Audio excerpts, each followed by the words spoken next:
तो फिर आज एक नई कहानी साथ मैं उपस्थित हूँ आपके सामने। हमारे वीडियो को लाइक कीजिए और चैनल को सब्सक्राइब कीजिए।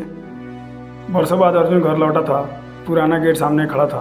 दीवारें वैसे ही टूटी हुई थी, आंगन में नीम अब भी खड़ा था। बस फर्क इतना था कि अब वह एक घर नहीं, सिर्फ मकान था। उसने धीरे से गेट को धक्का दिया। गेट ने आवाज़ की जैसे कोई पूछ रहा हो उसे, इतने सालों तक कहाँ था बेटा। अर्जुन की आंखें भर आई। कदम खुद घर के अंदर बढ़ गए। आंगन में पुरानी चारपाई थी। वो जाकर चुपचाप वहाँ बैठ गया। यहीं उसके पिताजी बैठा करते थे। माँ चाय लेकर आती थी। बेटा आज स्कूल कैसा रहा, आवाज़ अभी उसके कानों में गूंज रही थी। अर्जुन ने आंखें बंद कर ली। आंसू धीरे धीरे बहने लगे।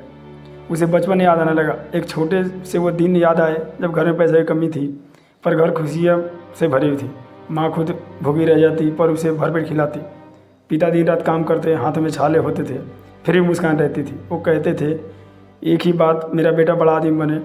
समय धीरे धीरे बीत गया। अर्जुन अब बड़ा हो गया था। शहर में नौकरी मिल गई थी।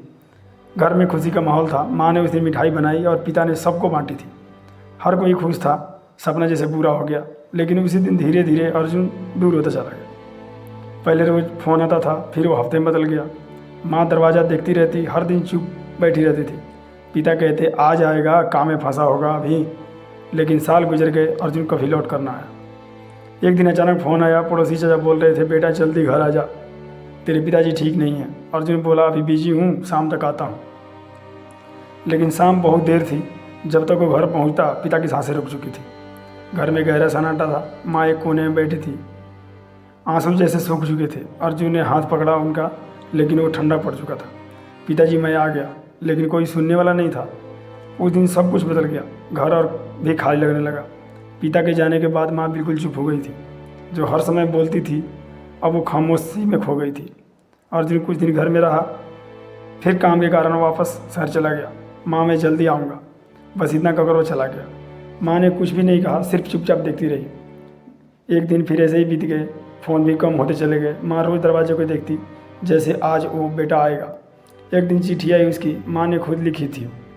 अर्जुन ने जैसे उसे खोला, उसके हाथ कांप रहे थे। बेटा तू जब छोटा था तब मुझे छोड़कर भी नहीं जाता था। हर रात मेरे पास सोता था और डर था अकेले। आज तू बहुत दूर चला गया है और मैं तुझे रोक नहीं पाती। तेरे पिताजी याद करते। आखिरी सांस तक तुझे उन्होंने बस इतना कहा था मेरा बेटा आएगा ज़रूर। बेटा तू आया तो था, लेकिन बहुत देर हो गई थी। मुझे तुझे शिकायत नहीं है, बस एक बार आकर मिल जा। शायद मैं अब ज़्यादा दिन नहीं रहूँगी इस दुनिया में। ये पढ़कर वो टूट गया। दिल जोर से धड़कने लगा। उसने तुरंत ही टिकट बुक की और घर की ओर चल पड़ा। लेकिन किस्मत फिर हार गई। जब वो घर पहुंचा तब तक माँ की आरती उठ चुकी थी।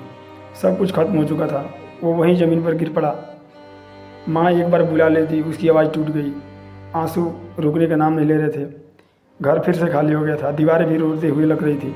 चारपाई अब ठंडी पड़ी थी, जैसे कोई अब लौटा नहीं हो। आज कई साल बाद फिर से वो वही घर में आया था। अब उसके पास सब कुछ था, लेकिन कोई अपना नहीं था। उसने तस्वीर को देखा, फिर माँ पिता मुस्कुरा रहे थे। वे धीरे से बोल पड़ा कि माँ मैं जीत गया, लेकिन सब कुछ हार गया।